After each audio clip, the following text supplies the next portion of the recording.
Nah, ini ada rekan-rekan ini yang ingin menanyakan istilah Dajjal. Assalamualaikum warahmatullahi wabarakatuh. A'udzubillah bismillah alhamdulillah. Allahumma sholli ala sayyidina Muhammad wa ala ali sayyidina Muhammad. Para dulur sadaya yang dimuliakan Allah Subhanahu wa taala. Mudah-mudahan kita semua selalu dalam lindungan Allah Subhanahu wa taala. Baik para dulur, di sini saya akan coba menanggapi sebuah video yang Weldo lagi, yang mana beliau ini mengaku sebagai seorang ahli dalam spiritual. Bahkan tidak sedikit pula kaum muslimin wal muslimat yang menganggap beliau itu adalah ahli dalam ma'rifat atau ahli dalam hakikat. Yang mana di sini yang Weldo diwawancarai oleh seorang bapak-bapak, entah itu bapak-bapak yang mewawancari yang Weldo ingin tahu beneran atau hanya sebagai konten saja. Yang jelas di sini bapak-bapak tadi bertanya masalah kiamat, masalah Dajjal, masalah Nabi Isa, Ya'juj, Ma'juj, dan banyak sekali. Ketika Yang Weldo ditanya masalah apa itu Dajjal menurut istilah, Yang Weldo menjawabnya banyak sekali yang menurut saya ini bertentangan dengan syariat Islam. Seperti apa dia menjawab? Kita lihat dulu. Sebetulnya kalau secara logika, Ya. Dajjal itu sekarang ini sudah turun ya. Nah, yang namanya Dajjal itu banyak, wakil udah ceramah wakil. Iya. Ngaku Dajjal ya. Wakil gua. Ya udah Dajjal sih pinter ngomong tapi gak ngalami. Ya udah Dajjal itu. Pinter ngomong masalah kebenaran padahal gak ngerti apa-apa tentang kebenaran. Ngomong masalah spiritual tapi sebetulnya gak ngerti apa-apa masalah spiritual. Itu Dajjal. Oh, Dajjal. Ya Dajjal itu butuh sesuatu yang heboh gak karuan. Terus digambarkan bermata satu. Wah. Tapi apa kira-kira nanti pada akhir zaman itu akan diturunkan lagi Nabi Isa itu yang? Ya, yang namanya nabi-nabi itu akan terus turun setiap zamannya. Karena nabi itu orang-orang yang sudah mampu melakukan perjalanan ke tingkat kesempurnaan, mencapai jati dirinya, dan ada yang diberitakan dan ada yang tidak. Orang-orang juga nggak tahu siapa yang menjadi Nabi Isa itu. Iya. Mungkin juga ganti nama yang ya. Iya, udah jelas ketika dia muncul lagi reinkarnasi, udah ganti wujud, ganti nama dan lain sebagainya. Iya.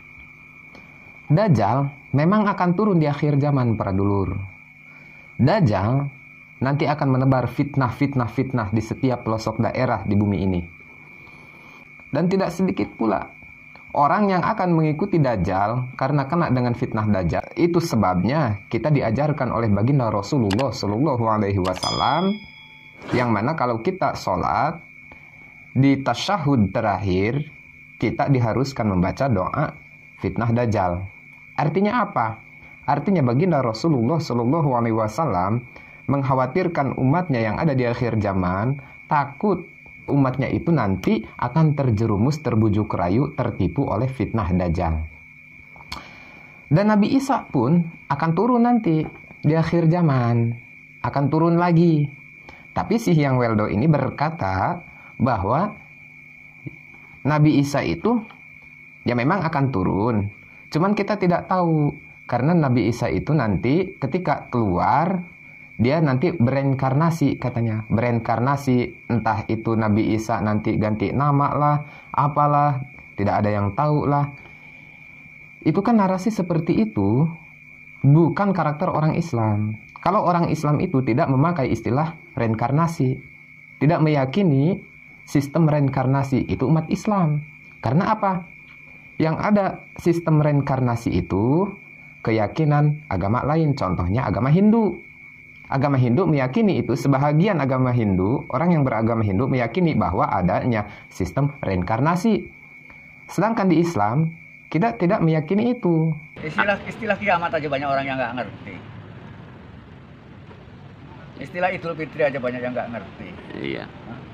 Kalau kiamat kan yang saya dengar ada kiamat kecil dan kiamat besar. Apa kiamat itu? Ya, kiamat kecil seperti terjadinya bencana alam. Ya, keliru besar itu. Kiamat kan asal kata dari yaumil qiyamah. Artinya kiamat apa kiam? Kiam itu artinya bangkit. Bangkit. Yaumil qiyamah artinya waktu kebangkitan. Hari kebangkitan. Hari kebangkitan. Kapan tuh hari kebangkitan? Ya bangkitnya kita dari bangkitnya kesadaran kita. Bangkitnya kesadaran kita mencapai kesadaran murni, mengenal diri sendiri.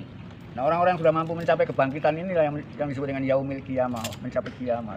Nah, susah kita mencapai kiamat, yang kita temui akhirnya Idul Fitri. Idul Fitri itu hari di mana kita mencapai kemurnian kita, fitri, diri kita yang fitri, yang murni. Dan hari Idul itu hari kemewahan, hari besar di mana kita mendapatkan hidangan dari langit. Nah, itu Idul Fitri yang sebenarnya di sana. Lalu dia berbicara masalah kiamat. Menurut dia, kiamat itu adalah hari kebangkitan. Nggak ada di dalam Al-Quran pun yang namanya hari kehancuran. Hari kiamat yang sering kita sebutkan di dalam rukun iman, yang mana rukun iman itu amantu billahi wa malaikatihi wa kutubihi wa rusulihi wal yaumil akhir. Nah, seterusnya wabil qadri khairihi wa syarrihi. Di situ yaumil akhir ditafsiri oleh para ulama itu adalah hari kiamat. Memang nggak salah kalau dia mengartikan bahwa hari kiamat itu adalah hari kebangkitan. Cuman narasi yang dia bangun adalah hari kebangkitan itu kebangkitan diri kita menuju ke kemurnian katanya. Entah apa maksudnya kemurnian diri itu. Ya mungkin mensucikan diri. Seperti yang dia katakan kayak Idul Fitri gitu. Idul Fitri itu Idul Fitri itu adalah hari kemurnian, hari kebangkitan. Kalau masalah memurnikan diri, memurnikan hati, memurnikan jiwa, itu di makom syariat juga diajarkan. Bagaimana kita caranya untuk tidak suudzon kepada orang lain. Bagaimana caranya kita harus bisa husnudzon kepada sesama, husnudzon kepada Allah. Bagaimana caranya kita untuk mengoreksi diri kita sendiri, untuk menemukan jati diri kita sendiri. Sebenarnya di makom syariat juga diajarkan seperti itu dulu. Tidak harus kita beranggapan bahwa hari kiamat itu adalah hari pemurnian diri, hari pensucian diri. Justru hari kiamat itu yang dimaksud hari kebangkitan diri itu setelah nanti ini dunia ini, alam dunia ini dihancurkan sehancur-hancurnya oleh Allah Subhanahu wa taala. Di situ ada yang namanya Yaumul Ba'ats, yaitu hari kebangkitan. Yang dimana hari kebangkitan itu adalah awal dari hari kita menuju alam-alam berikutnya, yang dimana diriwayatkan oleh para alimil ulama setelah hari kebangkitan itu, maka kita digiring oleh Allah Subhanahu wa taala menuju yaumil masyar. Di yaumil masyar nanti kita menuju lagi alam berikutnya, yaumul hisab, dan seterusnya banyak sekali alam yang akan kita tempuh nantinya. Itulah yang dimaksud hari kiamat. Tidak salah si penanya tadi menyebutkan bahwa ada kiamat sugro, ada kiamat kubro. Yang mana kiamat sugro itu adalah musibah-musibah kecil. Nggak salah itu. Kiamat kubro itu adalah kiamat agung. Makanya hati-hati Anda dalam berucap. Meskipun Anda mengaku bahwa Anda adalah ahli spiritual, tapi ketika Anda berucap seperti itu, Anda menggambarkan bahwa Anda itu adalah ahli fulasifah. Anda adalah ahli filsafat, bukan ahli spiritual. Ingat, Anda bukan ahli tasawuf. Anda bukan ahli makrifat. Karena orang yang sudah makrifat, arif billah, tidak akan sembarangan atau serampangan dalam berucap. Ingat, mudah-mudahan kita semua selalu dalam lindungan Allah Subhanahu wa taala. Mungkin dulur, hanya itu yang dapat saya sampaikan pada kesempatan hari ini. Kurang dan lebihnya mohon dimaafkan. Wabillahi taufiq wal hidayah. Wassalamualaikum warahmatullahi wabarakatuh.